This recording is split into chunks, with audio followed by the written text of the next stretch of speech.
I improved my personality, and if so, in what ways? 7.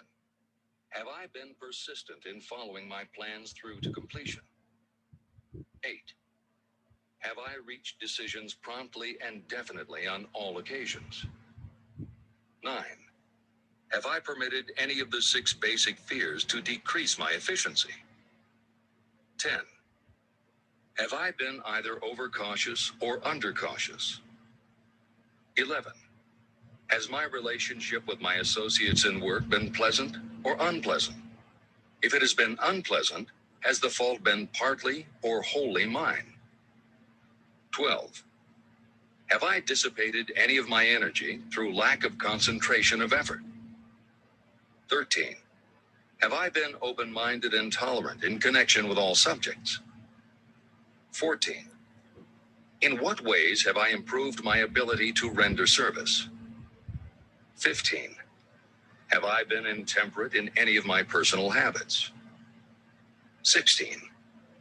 Have I expressed, either openly or secretly, any form of egotism? All right, what's up, everybody? If you guys were tapped in listening to that book, that was Napoleon Hill. If you guys don't know who that is, you guys should definitely check him out. That was Think and Grow Rich. Really good book of his. Great author. He's the author of Outwitting the Devil, Think and Grow Rich, How to Own Your Own Mind, The Laws of Success, and a few other great books. One of my favorite authors, and I'm always usually reading his stuff. So that was the audio version if you guys caught any parts of that. If you guys were in the last class that we had, it was a really good class. We had a couple members in the process of closing on their first real estate deals. One of our members actually got the text as we were in the middle of talking, saying that he had got approved. He has been trying for a while. And you guys know, if any of you guys had even heard anything about the real estate market right now, it's been really hot. It's a seller's market. So people have been putting in offers and they've been getting outbid. People have been raising their prices crazy over what the value of the property is, just because it's a seller's market and it was so hot. So, we had a lot of people who were discouraged and ready to give up, throw the towel in. I just told people to stick with the process, try a few different things, and, ended up working out for them. So if you guys have missed any of my other classes, I would highly recommend you guys go back and check them out. Pretty much where we're at today, up until, even a few classes ago, we started from the very beginning. And, if you guys were to tap in from the very beginning up until this point, you guys should be having offers in on deals. I've given enough information on, how to get with real estate agents, how to get with lenders, talked about cleaning up your credit, the advantages of real estate. We've talked about how to run your numbers, how to, know what deal fits for you and your situation and what you're trying to do. We've broken down deals. We've talked about first-time home buyer programs in different states. We've talked about how to get money if you don't have money from, private money and all this other stuff. So we've covered a lot of good stuff, a lot of great stuff, and really have laid out all the tools to get into real estate, whether it be you go the FHA route, the VA route, conventional route, first-time home buyer route, right? So make sure you guys go back, check those videos out, follow them to a T. As you guys can see, if you guys listen to the videos, you guys will hear testimonials from different people that will testify that everything that I had just talked about was stuff that they were currently dealing with at the moment. Or in later classes, they come in and say, hey, everything you said from this class was exactly what I went through, what I did. Appreciate the help. So the knowledge is out there. It's in the Wealth Squad University. They're all uploaded. They work. They've been helping people. Multiple people have been reaching out, telling me that they've been knocking out deals based off of that knowledge. So if you guys have the time, go back and do it. So for today's class, we're going to break down that property that I have posted on my social media. I have it up here. We're going to go through those slides. We'll go through it. We'll run through the numbers together. If you guys have any questions, just write your questions down, save them when we get to the end. I'll open up a Q&A, and that will be the time for any of you guys to come on with any questions you might have. Or if you guys are currently in any deals, please let me know. and we'll just kind of go from there. So let me share my screen with you guys, and let's get right to it. So boom. All right. All right, so here's today's agenda. Like I said, some of the previous classes we've talked about, benefits to real estate, taxes, appreciation, leverage, passive, possible passive income, what type of expenses to expect, right? You need to know about the expenses so you can get your numbers down. I'm always talking about how real estate is a numbers game. Any blog, anything that you read, all these different, the 1% rule, the 50% rule, the 30% rule for all these different things, all our rule of thumbs. And if any of you guys know, like I always say, when you actually get into it, you guys notice a lot of those rules, um, they, they're good, and it would be hopeful to kind of, get your numbers to there, but realistically, sometimes it's just not doable. And that doesn't mean that it's not a great deal. It just means you have to get creative and you have to have plans if you can't meet these different, rule of thumbs. And they have these rule of thumbs in place because it's a numbers game. And if certain numbers, like the 1% rule is, you want your rents to be at least 1% of the property value, right? So if the property is 100,000, you want to be collecting at least 1,000 plus in rents. Not saying that it's not a great value property if you're making less in rents, but just based off of how much money you're supposed to set aside for vacancies, how much you're supposed to set aside for maintenance issues, how much you're supposed to set aside for all these different things that can and will happen throughout your real estate journey. You want to kind of hit those numbers as close as you can, so you have room for error and room to profit, right? Because we get into real estate, it's a, who doesn't want to profit from this? That's one of the main reasons, right? We always talk about generational wealth, passive income. So it's a numbers game. You got to have your numbers right. How to figure out how much property you can afford, right? Everyone's situation is going to be different based on their income, based on their debts. Where to find properties that match your needs, right? How to source, how to find these different properties, how to find a real estate agent, how to find a home inspector, right? I always tell you guys, never get a property without getting a home inspection. How to find a mortgage lender, property managers, how to finance. First time home buyer programs in Texas, Florida, California, New Jersey, and Georgia are the only states we've covered so far, but we're going to dive back into those again soon here in the future. How to run your numbers. We had a class with one of our members who opened up. He does mentorships. He's done wholesaling. He's, talks about refinancing, all these great things. So we had him come on. And then I just give you guys updates of different things that I have going on in the real estate world. I can't be teaching this class if I'm not actively doing real estate, right? So I talked to you guys about my auction. I talked to you guys about the property I'm getting ready to close on. And I have more getting ready to come up, right? It doesn't stop. Just like I always tell you guys. So today we're going to talk about that property that I found. We're going to just kind of run through the numbers so you guys can kind of get a good idea of, what type of things to expect and kind of how to run your numbers. So here's that property right here. I'm going to give you guys the address. It's on the next slide. Nice little duplex. The roof was redone recently. Inside isn't too bad. Inside probably could just use either a new carpet or some new flooring.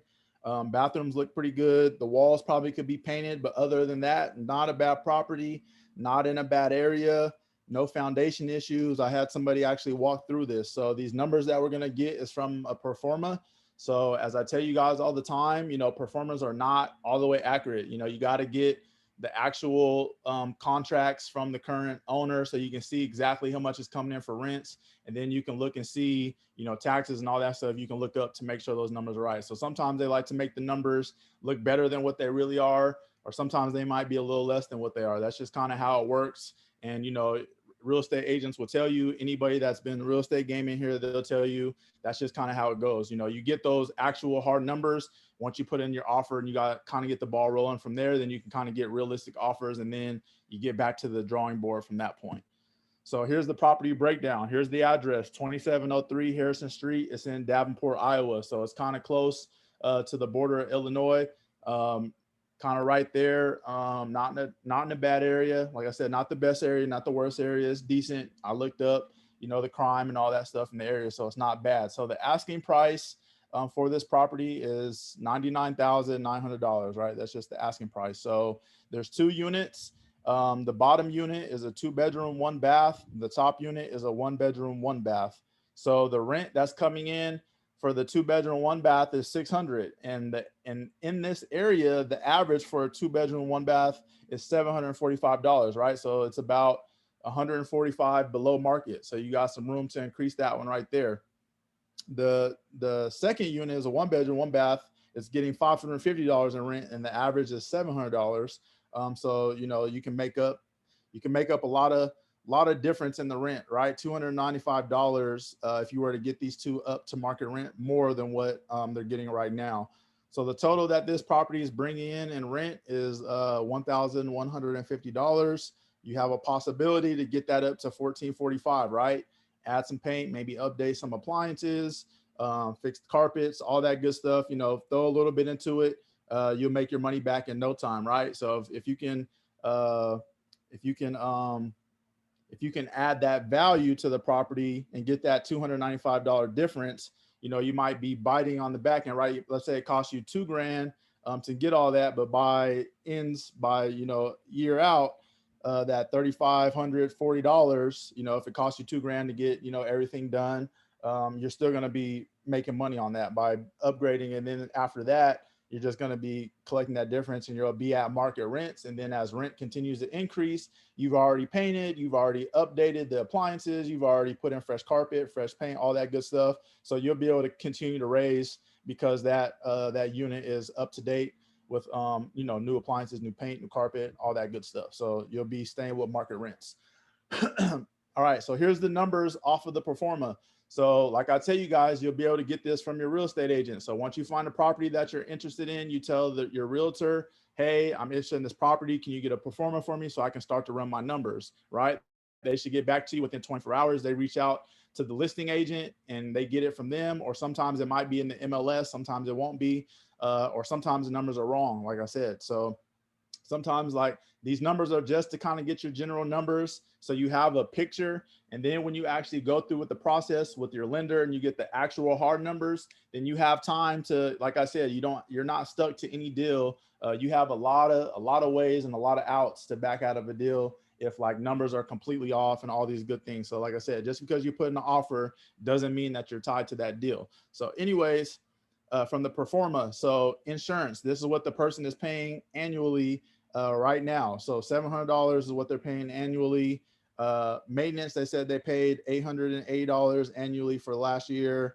Gas, they pay for gas. So gas was $700 annually. Water and sewer, they pay. That was $940 annually. For ads, when they have vacancies, it costs them $200 for $280 for the year. Total expenses came out to $3,500 for the year, right? So about close to $300 a month in expenses. So $291.66 is what the current owner paid last year per month for expenses. These exact expenses. So the gross annual rents are $13,800. Take away those expenses, it gives you your net operating income of $10,300.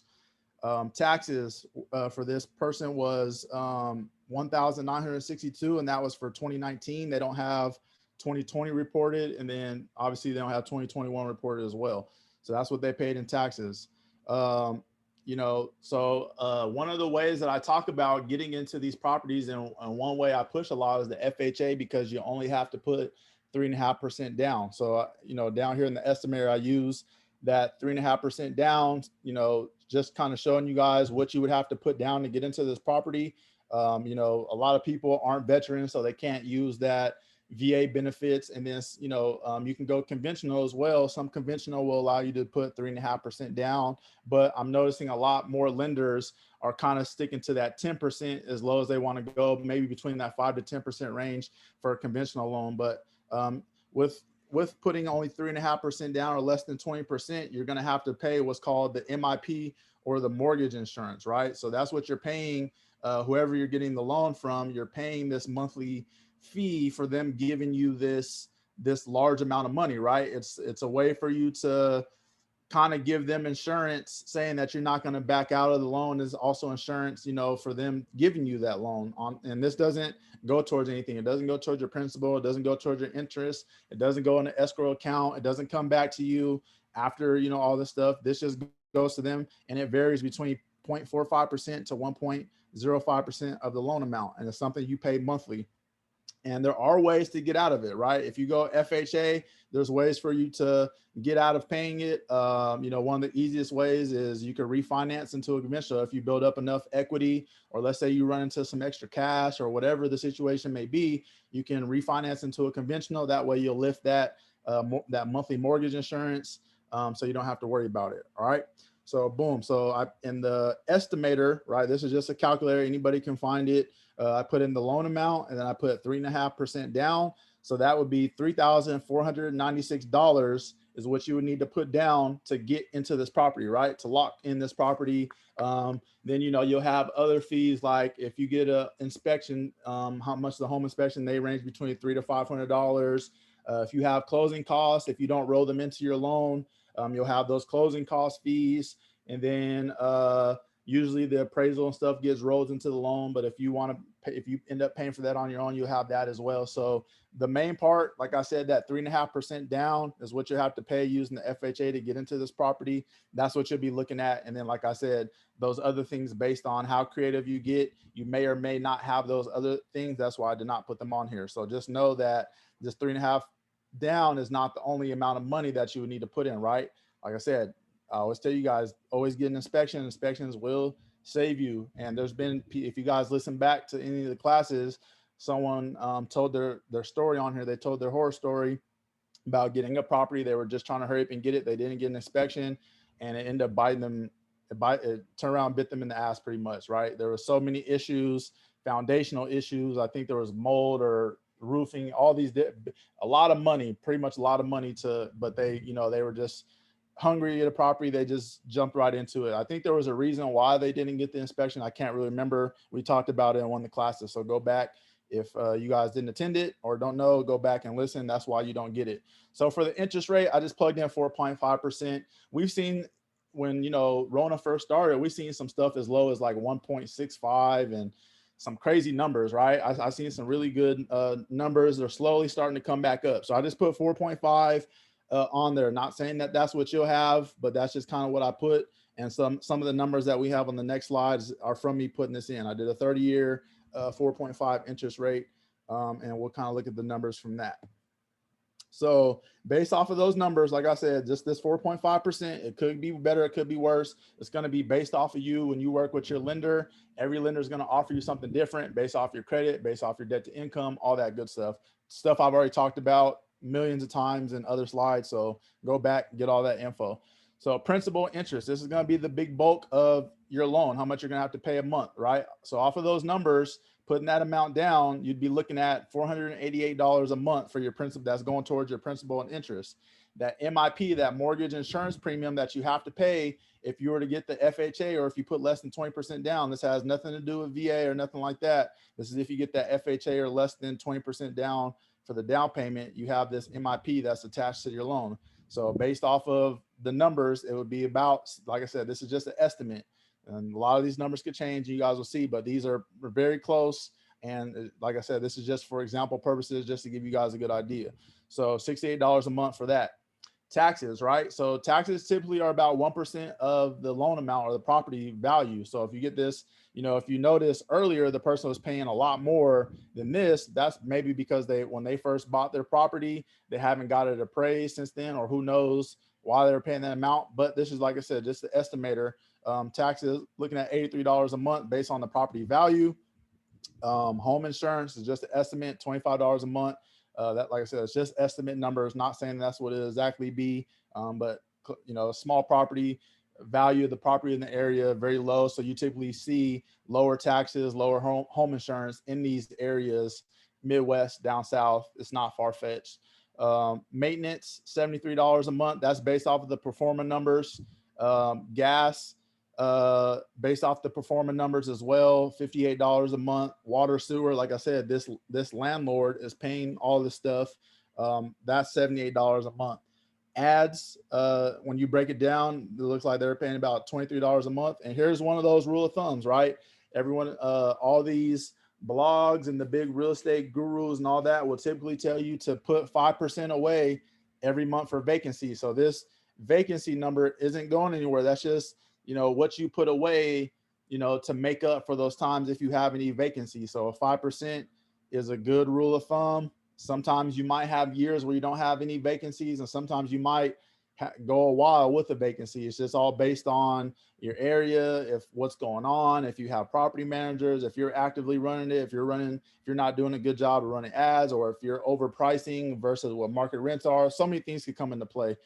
So anyway, so the total for all this is $954.82 a month, right? Based off of, we took some numbers from the Performa and we kind of took some numbers from the little estimator that I use online. So based off of all that, like I said, these numbers aren't exact, but just kind of taking and pulling them, plugging the numbers. This is what we're looking at, all in costs to get this property, right? Obviously, other things will come up, right? The maintenance numbers could change, the insurance numbers could change, taxes could change, all these numbers could change, right? The gas, the water, and the sewer are something that you could potentially move on to your tenants, and that helps you with your cash flow and your net operating income at the end of the month and also at the end of the year. So it's something to think about. But anyway, so as of right now, if we were to go get the FHA and all that stuff, we know exactly what our P&I and all that stuff will be. We're looking at about $954 a month, right? And how much were we bringing in from rents? We were bringing in $1150. So $1150 minus $954, easy math, right? So here we go. $1150 in rents minus our expenses. That's including principal, interest, taxes, insurance, all that good stuff. We're looking at netting $195.18 a month after everything is paid for, and then annually we're looking at $2,342.16, right? That's if it were to be spot on those numbers. This is what it would come out to, right? It may be, you might have to pay $50 more or $100 more, or might be less, right? So these numbers could go either up or down in both directions. Obviously if it goes, if the expenses go down, then obviously what you would net would go up, and then obviously if the roles were reversed, it would be opposite, right? So not bad. So to leverage, and I want you guys, and this is how it works, right? This is not far-fetched. I've done this many times and numbers have looked like this for me. So imagine, if you add in a property manager, then that's gonna dig into your total at the end, right? Your expenses are gonna be higher, and typically a property manager usually charges about 10% of your rents. So you'd probably be looking at about take off about what a little over $100. So for if you were to go with a property manager, so you'd be looking at about $90 that you would be profiting a month, right? But look at it like this. Well, it would be a little different, because if you were to go the FHA route, you would have to live in one side for a year, and then you'd just be collecting rents from one side. So these numbers will look a little different. And then after you were to move out, this is kind of what it would look like. So take that into consideration. That's one thing I forgot to put on here, but I don't want to skip that for you guys, because I want to paint the full picture for you. But like I said, imagine this, you live there for a year. What do rents do? They just keep increasing. So the rents will increase. You'll get it fixed up, have it, looking good, looking nice or whatever. Or if you get that one that has the 2-bedroom, right? You live in one bedroom, you rent out the other bedroom to make up for some, and then that way you don't have to come out of pocket as much. But like I said, those would be a little bit different. But remember that with FHA, you do have to, FHA, VA, first time home buyer, you do have to reside. So I'm trying to paint, like I said, the whole picture for you guys. I'm trying not to leave stuff out, but like I said, certain things are coming to me as we go. So anyways, but that's how it works, you guys. That's how it typically looks. You're leveraging the bank to make money every month, right? You really can't beat it. This is why real estate is so good. Even if you had to pay, let's say you lived in, let's say you did live in that 2-bedroom, 1-bath, and let's say you were only able to charge $300, or let's say, well, the average is $745. We'll split that in half. So let's say you're able to collect almost $400, right? 380, whatever that is, 390, 380, whatever it is, you're able to collect. So you're still bringing in rent, and you're still helping pay down that mortgage, and you're still going to be very close to where you might not profit anything at the end of the month. You might have to pay a little bit. Let's say you have to pay $100 or $200. You're only paying $100 or $200 to live, for an entire year. And then once that year is up, you can just turn around and rent it out. Tell that person that was sharing the room, hey, I'm going to move out. I'm going to give you the option. You can rent the whole place if you want. If not, I'm going to rent the whole place as one. So, you know, you either got to get out or figure something out. That's a possibility for you to do. You can get real creative. So here are some of the notes that were on the performa. The owner pays the water, sewer, heat. The tenants pay electric, gas, cooking, and is responsible to maintain lawn care and snow. That's pretty good. I would have the tenants cover everything, right? And especially if you go FHA route and you have to reside in one, just, you know, if you put the water, sewer, and heat on the tenants, and if you're renting out your other room, you're putting a lot of that on them. That helps you, and you might be able to come cash flow positive by doing that, right? It might only be 5, 10, 15 bucks, but that's for the whole year and just 1 year. And then once you move out, everything is already on the tenants. You don't have to transition anything. You don't have to redo any contracts, any of that good stuff. It's just as soon as you move out, boom, you already know what your numbers are going to be. Newly remodeled upstairs bathroom, maintenance free exterior. So the exterior doesn't need any maintenance. That's good. Replacement of windows recently. The roof was done in 2013. Typically they say roofs will last you about 20 to 50 years, right? So that's, you know, the roof should be something you don't have to worry about unless, you know, tree damage, wind damage, you know, something were to happen. But for the most part, roofs pretty hold up. If, you know, the job was done right, you can get some good years out of a roof. The furnace was replaced in 2003. Furnaces typically last about 15 to 30 years. Once again, you know, things happen. It could go out sooner or it could last, you know, it could last 40 or 50 years. It's rare for that to happen, but it is possible. So that's pretty good, right? So you don't have to worry about too many upgrades. You don't have to worry about upgrading the roof. You might have to get the furnace checked, maybe some maintenance, but that's not going to be nothing that's going to hurt the pockets. So here I said I was going to give you guys some lenders and a real estate agent in the area. Here's the lender in the area, Vibrant Credit Union. So if any of you guys are looking, credit unions are great. I haven't worked with this credit union, but my realtor team in that area highly recommend them, and they've also recommended them to me as well. I just haven't needed to use them yet because I'm still using one of my lenders, but that's a great area lender for the area. And also this team is one of the top teams out in the area, right? They got a lot of great reviews and I've heard a lot of great things with them. Haven't worked with them yet, but I'm definitely looking to work with them soon and have them on my team. So the Bassford team, just like I said, Google them. They're in the Davenport area. If you guys are looking to get into this property, you guys already got the numbers. You guys got everything. Really, I pretty much did all the work for you guys by doing this, right? By breaking everything down, ran all the numbers for you, got everything for you. Now, like I said, it's just contact the lender, contact the realtor, so you get accurate numbers from the lender, and then accurate numbers from the current owner, and then you go from there. So right now we'll open it up for a Q&A. Like I said, I have a guide on FHA, and everyone that's in the Wealth Squad gets a discount. You get 30% off. Even if I'm running the deal, you still get a discount. Just use discount code Wealth Squad. Here's my Gumroad links. If you guys want to tap into it, I cover, you know, what the FHA is, how to use the FHA, what type of numbers to expect, all that good stuff.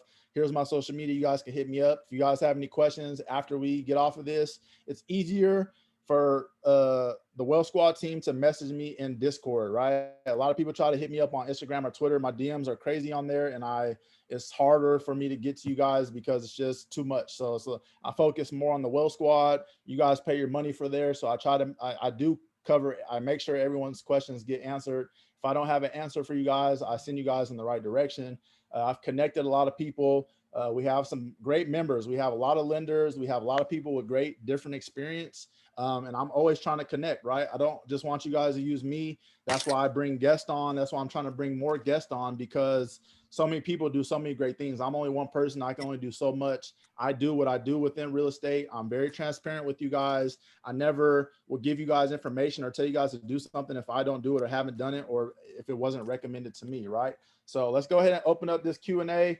If you guys got any questions, start firing them off. If you guys are any deals, please let us know so we can just kind of talk about them, so other members can kind of hear where you guys are at, what your experiences are, or just kind of whatever you guys want to talk about. Let's get to it.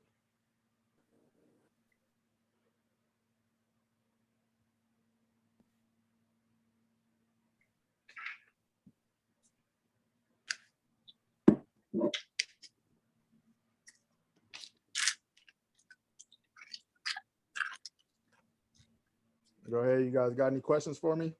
Like I said, everything was covered in there.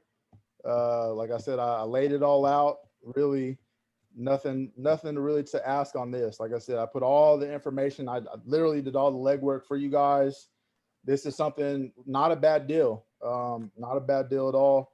And you guys see the possibilities for it. It's already so below market rents. You already just by, you know, throwing a few thousand into it, or even the things that you can do that it needs, you can just take a class at Home Depot and figure out how to do that stuff yourself. So if you guys are here, I talk about how I used to go to those free classes that they offer. I don't still offer them because of, you know, COVID and all that stuff. But Home Depot used to offer do-it-yourself projects. So I learned how to do like black backsplash in kitchens and in the bathroom. I learned how to lay tile down. I learned how to do cabinets. I learned how to work on washers and dryers. All this stuff is free. They have free classes. You don't have to bring any tools or any of that stuff. So a lot of the stuff you can do yourself. Now at my own residence, I look to hire people just because it saved me time. But so many people have been backed up. Landscapers have been backed up. Handymen have been backed up. So I've been doing a lot of stuff myself at my own residence. And it's been cool because it's been pretty much putting money in my pocket, because I would have to pay somebody else 500, 700. So I'm turning around doing the work. It's only costing me, you know, 20, 50, $100 to buy the parts. And then it's just taking my time, which it's not really costing me anything, because I wouldn't, I'd be either just studying or hitting the gym or doing something fun. So I just kind of cut into that a little bit, knock out the projects myself. Now I'm paying myself, in essence. So kind of something Gerald Peters talks about a lot.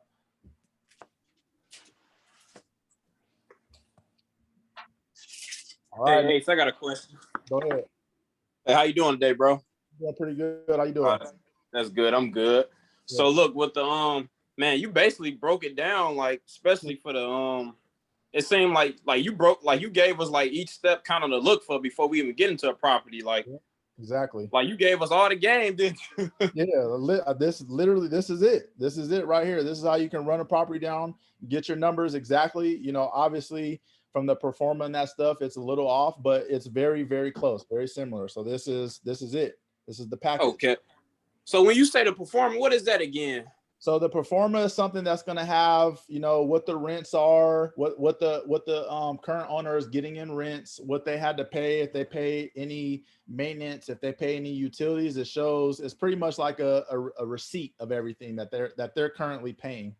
So you have a general idea of what the numbers are going to be. Okay, and I remember when you were saying that in the last class about the pro forma, like do you got to go through a real estate agent to get it? Yep. You're a real estate agent. Just tell them, hey, I found a property I like. It's on 2703 Harrison Street, Davenport, Iowa. Can you reach out to the realtor and get me a pro forma? And they'll say, yep, I'll get it to you. They usually get it to you within 24 hours. Wow. Okay. Yeah, I appreciate that, man. Because all the numbers we looking for, that's all we looking for. All you got in the slide, right? That's all we looking for. That's it. It'll all be okay. On and like I said, you don't have to put in an offer to get a pro forma. You could just be interested, right? You don't have to put in an offer. You don't have to have a loan ready to go. You don't have to have a pre-approval letter. You don't have to have any of that. So even if the house vacant too, like I still can get the previous information. Yep, you can get the previous info, and then you'll just kind of have to, run your numbers off of that. See what the rents are going for in the area for a similar property. Right. So let's say it's a 2-bedroom, 2-bath that you find in the area. Then you would want to go to like Rent-O-Meter or something like that I talk about, put in the address, put in the rents. It will show you what the current rents are going for in the area, show you what the median is, what on a high end, what a low end, and what the market is. Okay. And what app you say you can find that on? That's on rentometer.com. RENTO meter.com. Okay. All right. Thanks a lot, Ace. I appreciate it. No problem. Can we ask for this pro forma for any state? Yeah. Okay. Thank you. You don't have to be in state. You don't have to put in an offer. You don't have to be in country. You just find an agent, tell them, hey, I want the information on this property. Can you please ask the listing agent for a pro forma? That's it. Okay. Thank you. You're welcome. So, Ace, so is it a fee for it or it's free No when you fee. do that? No fee. It's free. Okay, all right. Okay. They know you need this to run your numbers because that's what you're supposed to be doing. Your agent, your lender, all of them are going to already expect you to have run your numbers, but so many people don't. So many people don't run their numbers, right? The big time investors, they're always running their numbers. So they're going to expect that you have already ran your numbers. And if you're looking at this deal, you should have already ran your numbers and it should already meet your criteria before even, putting in an offer. You don't want to put in an offer of something that doesn't match your numbers or meet your needs, right? So you guys see the Right. foundation. This is the foundation, and then you're going to have to decide how much you want those numbers to be. How much do you want to be? If it's are you only looking for properties where you're going to profit out the gate? Are you looking for properties where you see a lot of potential to raise the rents because they're below market rent, so you might not be profiting right when you get the property, but if I throw a few thousand into it, upgrade this, upgrade that, get it up to market rents, now I'm going to be in the green by $300, $400, $500 a month, right? So it's up to you. What is a good investment? What's going on in the area? Is the area being developed?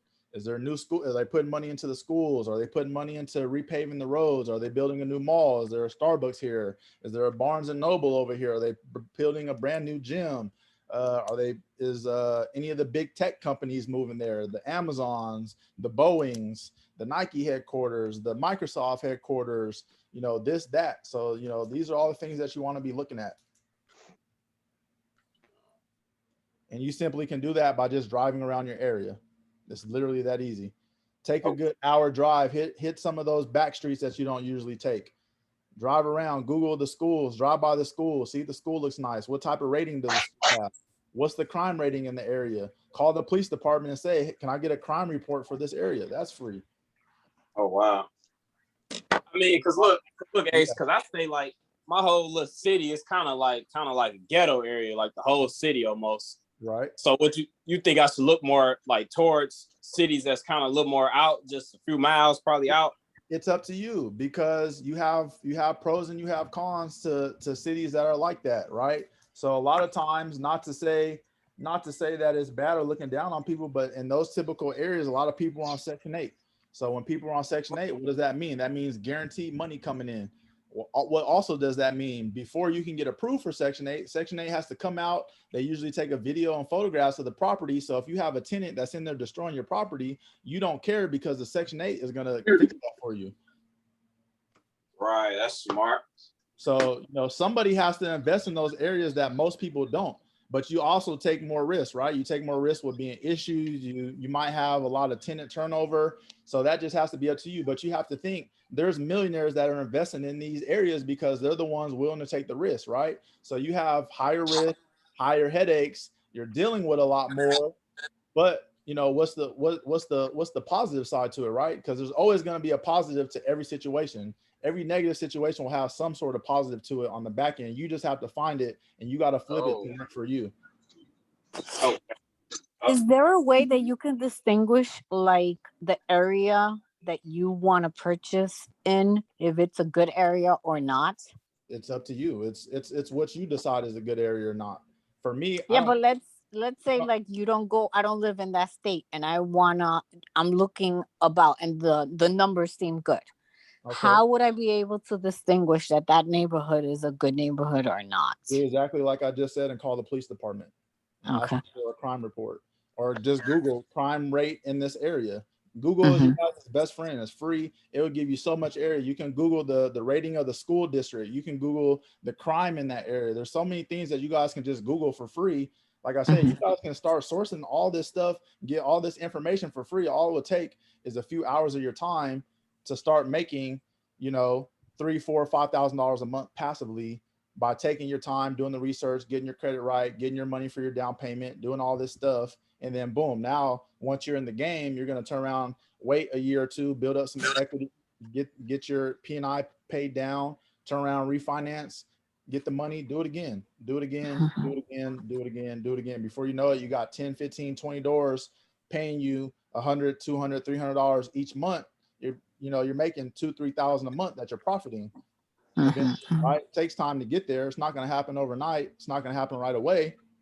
But by year 10, you should definitely be there. If you stick with it and you're constantly doing this, by year 10, you should definitely be at about, on a low end, you should be profiting about $2,000 a month from your real estate property by year 10. If you're not, real estate just ain't for you, and you're just not giving it the time that it needs. I'm going to jump the gun a little bit here and ask you a question about refinance. Okay. So if you refinance and you just, of course, you want your equity to be double if possible, or some more than what you initially purchased. For your equity to double, it would have to take a booming market to happen. That's very, very rare for just a double. It might double in 10, 15, 20 years, but definitely don't expect that within less than 10 years. Okay. So then if you refinance, let's say the first year or second year, it should always be at an equity, more of course than what you purchased, because you're going to have to put in the closing costs for the refinance, right? That has to come out of pocket. Or can you put that into the mortgage as well? That has to be out of pocket. Yes. It has to be out of pocket. So when you refinance that cash, once you get that cash is yours. You can do whatever you want to do with that cash. If you want to turn around and put it into another property, if you want to pay down more of that mortgage, if you want to do literally whatever you want, that money is yours. They put it in your bank. It's your money. You do with it as you please. I had a question. Yeah. My question is a two-part question. The first part is, I have my credit score is pretty decent. I'm at a 712, but I have 4 late payments that I did not accrue. It was I technically had a car in my name, but somebody else was paying it. But they got like 4 late payments on it. Like I should be in the 800s, and I've tried everything possible to try and get these late payments off. It's through Wells Fargo car dealership. Like I've tried CFB, I've tried letters, goodwill letters, nothing possible. Like so, and my other question would be, what did they say when you tried CFB?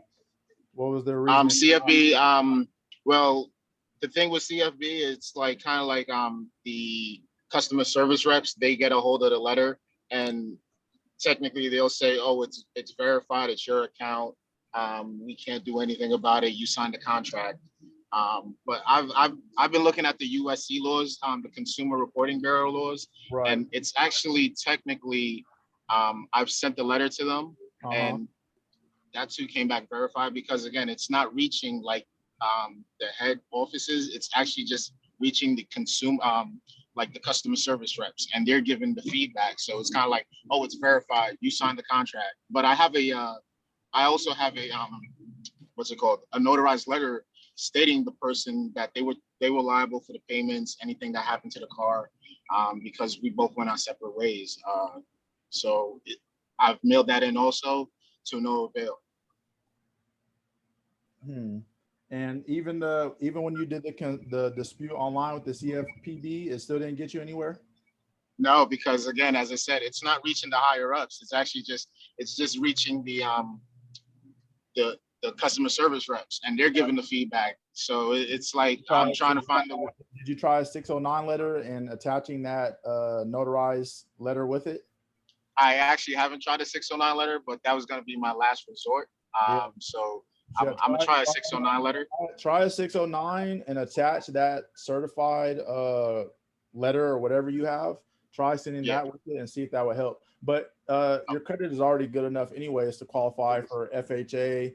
You can go, even conventional. So you qualify already. Getting your credit score to 100 isn't really going to help you that much more. It might as far as the loan, the APR, just a little bit, but it's not really going to be that drastic. So you're I'm sorry. The only reason I said that was because I was trying to do OPM, like because I was trying to use like business credit, use other people's money to try and fund my real estate portfolio. That's why I was asking. Well, if you go the business credit route, your credit has nothing to do with it anyways. Okay. Or even just my regular credit also too, not just our business credit. Like I could regular credit, if you're at a 720, that's good enough. You're gonna get some of the best rates out there already as it is. So you can go OPM already with that. But if you're looking to leverage your business credit, it has nothing to do with your personal credit. So the two don't have anything to do with each other. Okay. And my last question was, I live in Jersey, so I know you said the house you were looking at was in Iowa. Is there any way possible, say, like if I was looking for something out of state, do you technically have to stay a year in the house that you're purchasing out of state, or if you use FHA, VA, or if you use first time home buyer, you have to reside in the resident for at least a year. Anything else? So if you go conventional 20% down, they don't require you to reside in the resident. Or if you buy it outright, you don't have to reside in the resident. You can do whatever you want. Okay, copy. With conventional 20% down, you can do whatever you want with it. All right. Thank you so much, man. No problem. Hey, how you doing, Ace? Hey, what's up? I have a question for you, bro. Yep. So trying to do that Bird method to buy, rehab, refinance. Yeah. If you buy a property, you own it outright, you did the rehab, and obviously the goal is to get a renter inside there and then refinance that. Right. How long does a bank usually want to see that you're collecting rent to do a refi if you already own the property outright? You can refi the next day. Word. Yeah, they're looking at LT. They're looking at loan to value. That's all they're looking at. Wow. Okay. So so you could basically just do it the next day and just do it again, right? Just keep doing it again. Yep. So you'll be able to pull out. Most lenders will give you about 80% of that LTV. So you might not be able to collect back, based on if you got that property on a great deal, right? You got it way under market rent, and then you didn't have to put too much rehab in it or whatever you did. It still has it under market value, and then you'll be looking to pull out 80% that you'll be able to get back cash is what most lenders will do, and that might give you back. Sometimes it'll give you back more, sometimes it'll give you back on the dot, and sometimes it'll give you a little bit less. But you have to look at it like this: you're freeing up that money, right? That is pretty much you putting the money into it, you showing the banks that, okay, I got the money, I can do this. So what you do is you get that money, you turn around, put it into the next project, keep doing it. As by the time you get to like project 4 or 5 or 6, you're going to have enough cash flow from these other properties to get even more creative, so you don't have to keep doing that. Now you can start getting creative. You can start leveraging these properties, right? And then once you pull out, then you can hold on to that cash for a little bit, do whatever you need to do. But really, you should just keep putting that cash and investing it in something, whether it be real estate, stocks, a business, whatever, right? Just keep doing. So every time, have a plan before you even refinance. And all you guys listening out there, if you go refinance, have a plan for that money before you refinance. I have a friend right now who's just kind of sitting in limbo. He got some good cash for his house. The housing market is going crazy. So now people are asking way over value. He doesn't want to buy a property over value, but now he just has all this money sitting. He's not doing anything with it. So now he's losing money. He's losing money every month, right? Just because of taxes, inflation, things I always tell you guys about. Now his money is losing money when his money was making him money when it was tied up in his property. Now his money is losing the money. So you need to have a game plan before you guys refinance, before you get money, before you guys want to do all this stuff. Have a game plan already set, ready to go. So when you get that cash, it's not wasting time. It's not losing you money, and you turn it right around into making you money. That's what you want to do.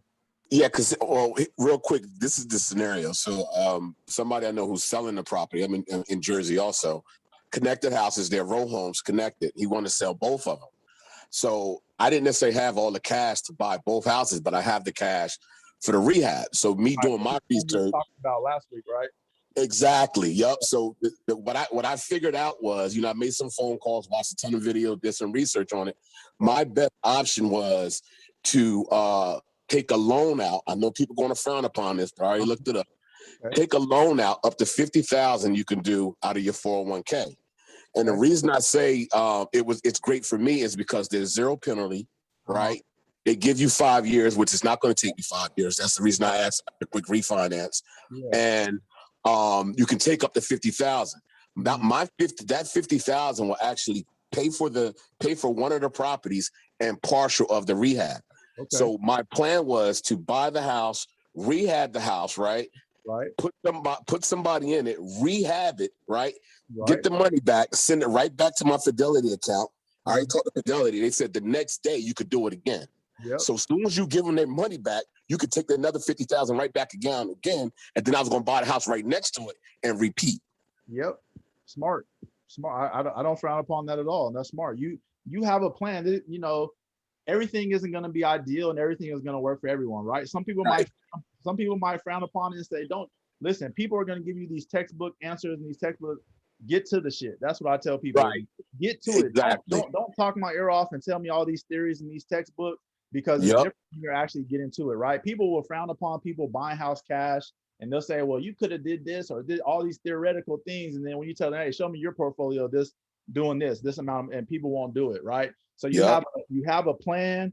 You've ran through your risk versus reward. You know, you have that 5-year window. You're not planning to take this money, spend on vacation, upgrade your car, upgrade your house. You're looking to start building cash flow assets. So you have a great plan. So to me, it's excellent, right? I appreciate that, man. And you know, I was very leery, you know, because you always taught, don't ever touch that. And when I talked to the people at Fidelity, they said, listen, there's a way to do it. Yep. And doing my research, you gotta figure it out. You have the right questions. And the lady, I'll let you go off this, but the one lady, she told me, she said, sir, you wouldn't believe how many investors, they do that because there's no limit on it. Right. So you got some people who tap that $50,000 10 or 15 times a year buying properties. They just give the money right back. And there's no penalty. There's nothing. And your contribution with Fidelity does not stop with your job. So sometimes some financial houses, they will stop the contribution if you do take a loan. But Fidelity doesn't. So your company match, all that stuff stays the same. You know, and you could take 1 year if you want to pay it back, or 5 years, but I'm not taking any of that. I don't even want to hold the money for 2 damn weeks. That's why I asked about that refi. As soon as I get that cash, they get their money back, and I just want to rent and repeat. So I'll let you go on that, but I appreciate the information. No problem. Good work too, man. Good work. That's how you hit the ground running, just like that, you guys. You know, and that's what this is about. You know, you guys bounce ideas off of me. We talk about it, and then you guys got to go figure some shit out, right? I can't give you guys. You know, everyone's situation is different. You know, what I might tell you guys is something that might work for me or what's good, but you might be able to find a better way or something better that works for you. And that's what the whole point of this is, right? And big salute to you. It's gonna work out. And like I said, you got a game plan, and that's really what it's all about. Run your numbers, know your numbers, come up with a game plan, stick with it, and keep your foot on the gas.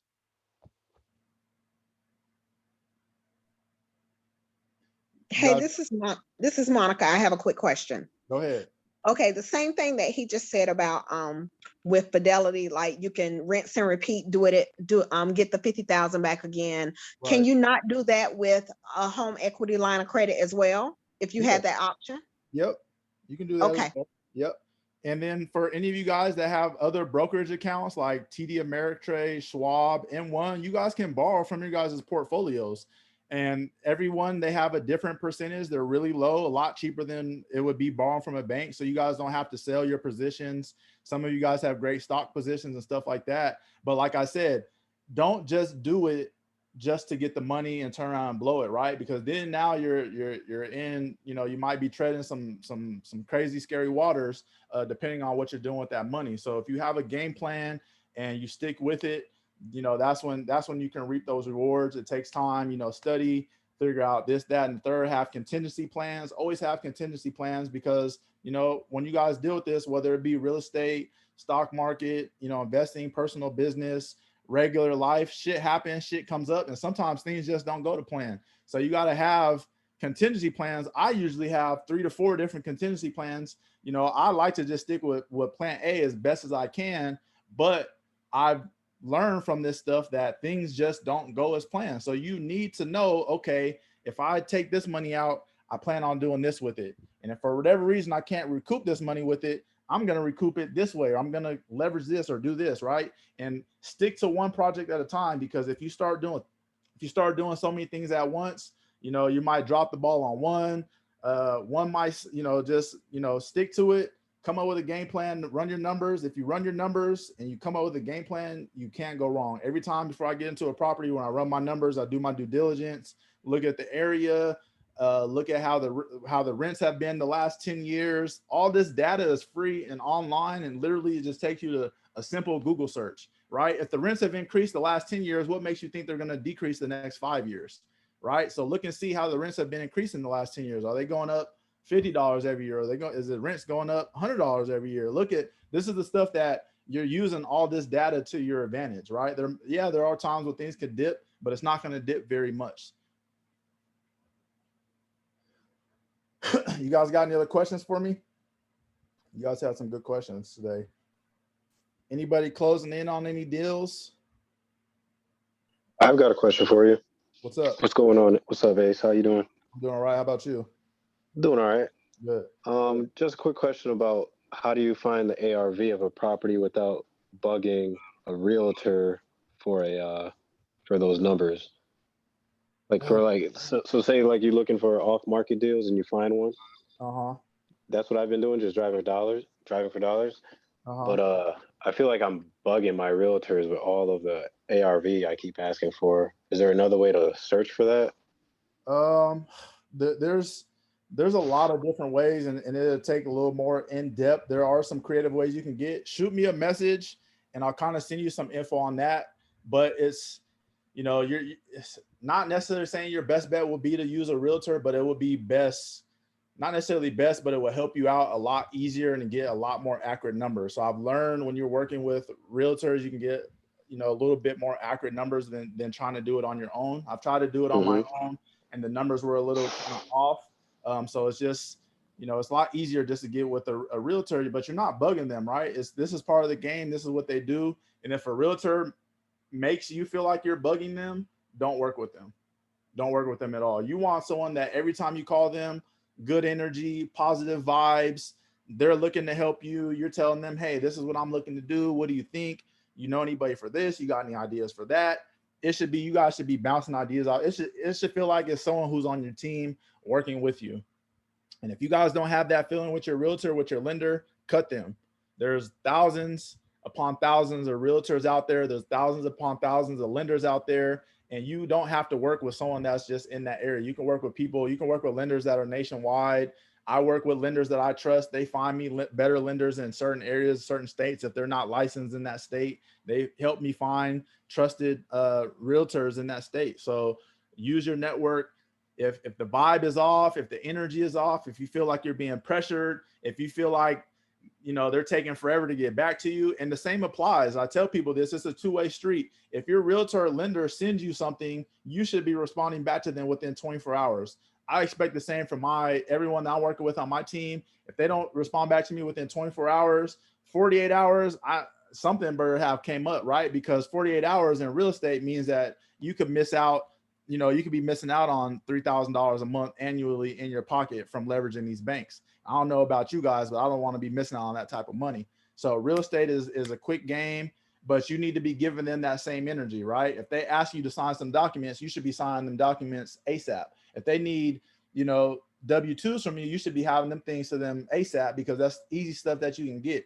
Everything that they're going to require from you is going to be simple and easy stuff. The things that you're going to require from them is going to take a little bit more work. So you should be giving them better energy than what they're giving you, really. And when you do that, it makes them more hungry.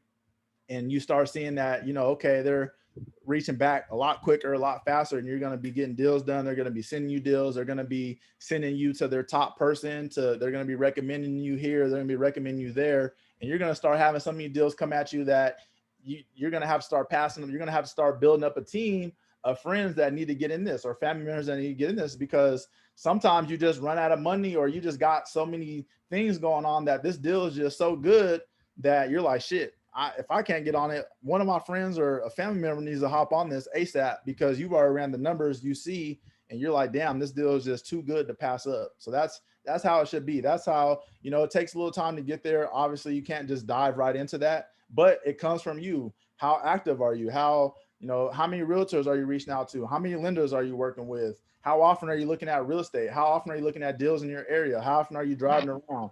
How often are you, checking the crime rate? How often are you checking to see what the rents have been in the last 10 years? How often are you looking at deals in different states? All these different things come into play, and there's little different things that you guys could be doing every single day to keep getting better at this.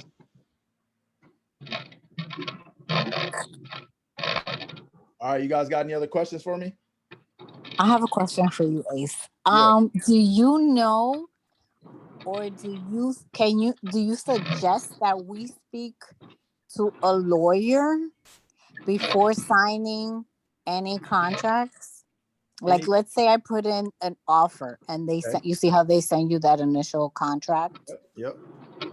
Should you always have a lawyer review it? That's a really good question. I'm glad you asked that. I'm surprised nobody's asked that yet. So, a lot of the terminology on those forms that you know, when you first put in your offer, your realtor is going to send you, it's going to have the offer on there. It's going to talk about the earnest money, you know, their broker, all these different things, lead paint, all this stuff. And you know what, I'm going to show you guys how these look in one of these classes so you guys can get a good idea.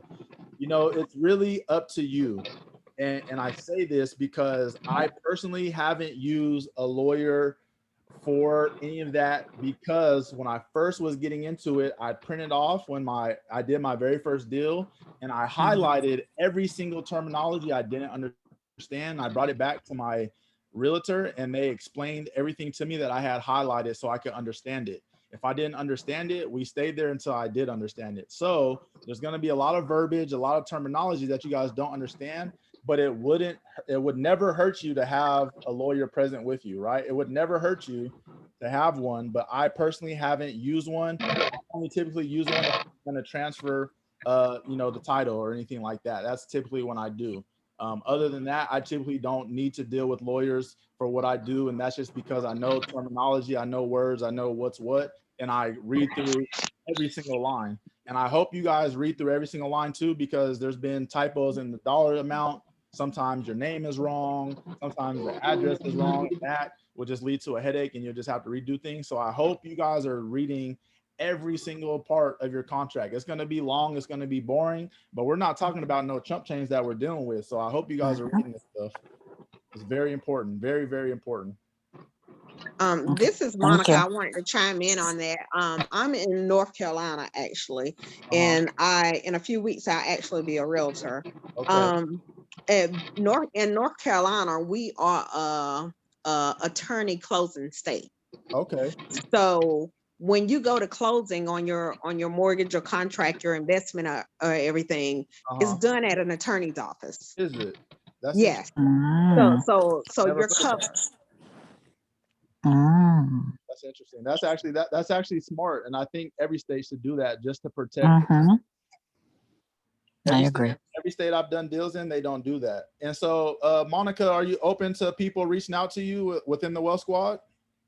I will. Let's put it like this. I'll be finished. I take my exam at the end of August. So I would prefer to wait, and I'll put it out there because I was sitting here thinking, I was like, hey, if they want to do some investments, I'm actually in Charlotte and we're up and coming booming city. Yeah, right now. I'm interested in Charlotte. Can I be one of your first customers? So let me get my license, which I'll be testing on. I take my test on August the 11th, and I am going to pass. You will pass. I know that's right. So let me go ahead and get that before I say, okay, y'all reach out to me, and I will be happy to help. Okay. Are you going to be a realtor or a real estate agent? North Carolina is a full realtor state. Okay. All right. So once you pass, what you will, shoot me a message, please. And then I'm going to start plugging you on here and start sending people your way. Absolutely. I love it. That's dope, you guys. I'm telling you guys, I love being a part of this Wealth Squad, you guys. I've been connecting with a lot of you guys, and I'm going to start venturing into some stuff I've never done before, based off of connections within the Wealth Squad. So, you know, we have a lot of realtors, we have a lot of lenders, we have developers, we have, so many great things. You guys just got to start utilizing these chats. When you guys come into these classes, when you guys hear about, you know, them closing on a property or doing this, start reaching out to them. It shows who's talking, it shows their name. I think you guys can see it as well.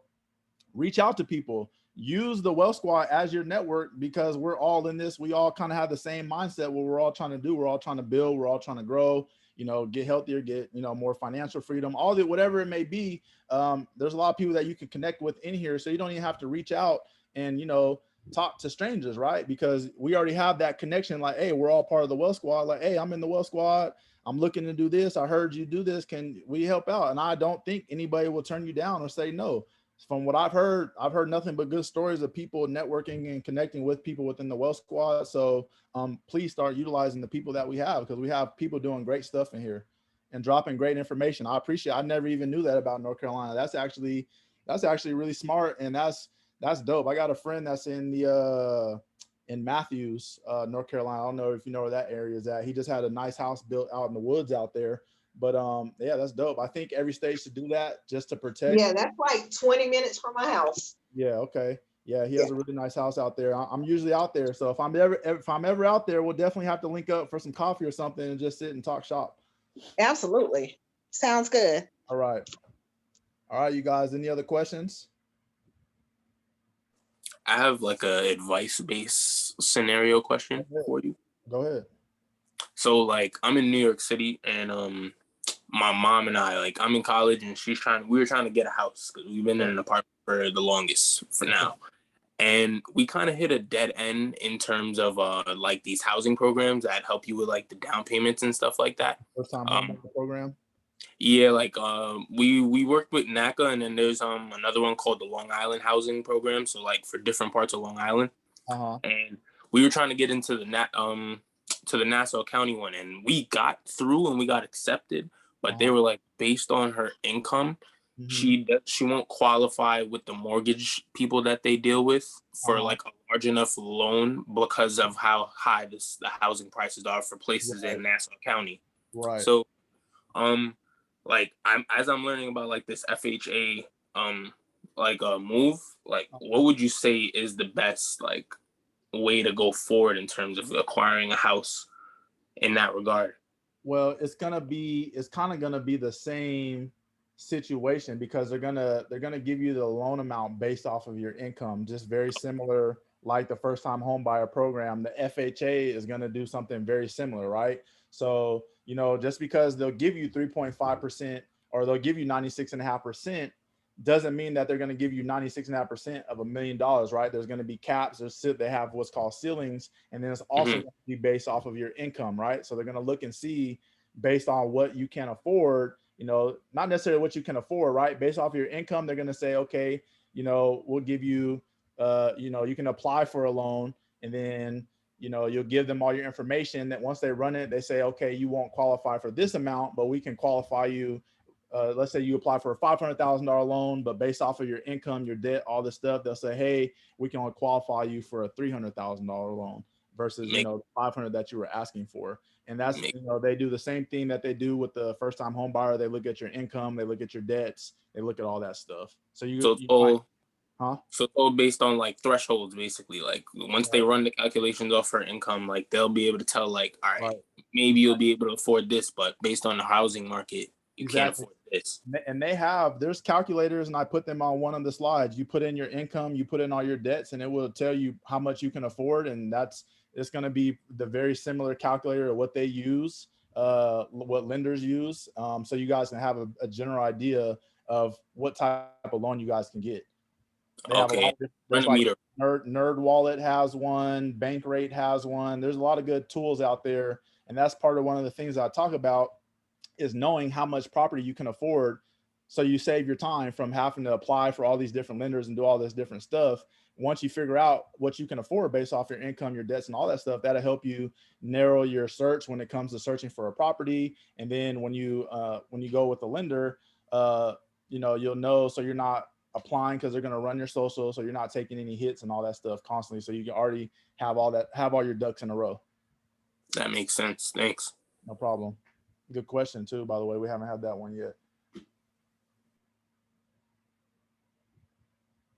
All right, you guys got any other questions for me before we wrap this up?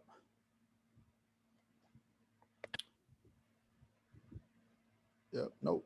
All right, cool. So like I said, that's the numbers. That's the beef of it. Obviously, as you dive into it, like I told you guys, those numbers, will fluctuate a little bit here and there, but for the most part, the numbers are really close for getting the pro forma that'll really help you out in determining if that's the property that you want to get into. And don't take your time when you guys get that stuff. Any agents in here will tell you this, it's a quick game. Don't let that intimidate you. Don't let that force you into getting into a property that you don't want, a property that you can't afford, all these different things. So you need to do your research. Everything that I talk about in all these slides, calculating, the numbers, figuring out how much property you can afford, doing all these things. You should already do all this stuff before you even start looking, because it's going to save you time from looking at properties you can't afford. It's going to narrow your search down. It's just going to help you out. When you guys start working with realtors and real estate agents, you can tell them, hey, I'm looking for a duplex in this area that's 300,000 or less, I would like it to be collecting 1% rents at least, or whatever it is that you want. That way your realtor, your real estate agent can narrow it for you when they hook you up in the MLS and they start blasting you off all these different listings. You know, it's going to be listings that already kind of meet your criteria. So you just got to do a quick scan over it, get the true numbers of it, and then you can either move forward with it or on to the next one. Move forward with it, on to the next one. Don't be attached to any of these properties. They're just properties. You know, they come and they go. Don't hold no attachment to them. Just, you know, use them for what they are. Use them to build that generational wealth. Use them to build that passive income. Use these banks, OPM, right? All this other good stuff. Leverage, turn around, refinance if you build some equity. Make sure you have a goal with that money that you're going to do. Don't just use it to upgrade your lifestyle. You know what I mean? I'm not trying to tell you guys what to do, but by doing that, you really are treading light. You know, you're looking to get yourself in a hole that you might not want to be in, right? To each its own. I'm just trying to give you guys good advice, good information. I appreciate all your guys' questions. I appreciate you guys taking your time out of your day to tap into this class. Like I said, we're all just trying to get better. If any of you guys were in the last class, it was probably one of my favorite because 2 people had closed on a property. One person had been trying really hard and he had got that call as we were in the middle of talking. So I don't know him. He doesn't know me. I don't know the young lady that got her property as well. She's been in all these classes. Like I said, go through this stuff. I give you guys great information that works. Clearly it works. We got a lot of people now that's just been closing deals, putting in offers, building up their confidence level. And like I said, we have a good network within the Wealth Squad. Start using it. Start using the people that we have in here to help you guys out. Because like I said, we're all on the same mission. We're all on the same goal in one form or another. So it's Monday, just starting the week off. If you guys have followed me on any of my social media, you know I've been talking a lot about Bitcoin and ETH and all that stuff. You guys see it's been running up. So, you know, this is a cycle that, I'm not trying to give anybody financial advice or nothing like that, but it's hard to sleep on the information that's out there on this stuff. So, you know, just by diving deep into this stuff, seeing what's going on around the world, you guys see some of the largest banking institutions are now allowing it. So once they start allowing this stuff, you know, it's really going to be hard to start taking away because they're going to start implementing all these programs and all these different stuff. So do your research, like on with everything, like with the stock market, all this stuff. But a lot of this stuff, you can't turn an eye to some of this stuff. I mean, a lot of this information is right in front of us. It's hard facts. It's not, you know, skeptical or guesswork or nothing like that. So, you know, we go off of facts only. That's what we like. That's what we preach. So anyways, that's all I got for you guys. I thank you guys all for, you know, asking questions and all that good stuff. I appreciate the knowledge you guys share because like I said, I don't know it all. And like I said, the information I just learned about North Carolina, that type of stuff excites me. I like learning new things and, you know, building my memory bank and my knowledge bank with stuff. So now I can start passing this info on to other people because that's something great. And a lot of you guys, if you've done real estate, a lot of states don't do that. They don't care if you have a lawyer or not. It's just you by yourself. Every state I've done deals in, it's just been me in there having to read the contracts and do all that stuff and just have to know. So appreciate all you guys. And let's get to it this week. Like every week, like I said, we keep our foot on the gas. We're going to knock out this week strong and we're going to head into the next week. And we're about to head into August, ready to go. So enjoy the rest of your day, you guys. Thank you. Yep. Take care. Good info. Thanks. Yep.